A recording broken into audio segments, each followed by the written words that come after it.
السلام علیکم ورحمۃ اللہ وبرکاتہ۔ معزز ناظرین، ایسا عظیم وظیفہ رسول اللہ صلی اللہ علیہ وآلہ وسلم نے فرمایا، جس نے صبح کو یا شام کو 10 بار یہ وظیفہ پڑھ لیا۔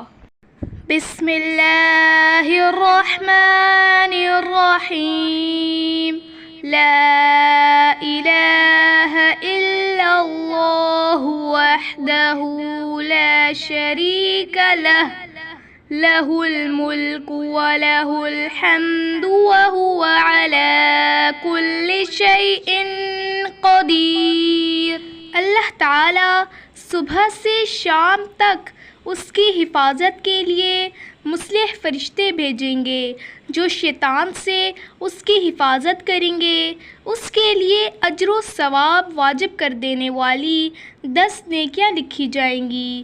اس کے 10 خطرناک قسم کے گناہ معاف کر دیے جائیں گے، اور اسے 10 مسلمان غلام آزاد کرنے کا ثواب ملے گا، اور اس دن اس کا اس عمل سے زیادہ اجر والا کوئی عمل نہ ہوگا۔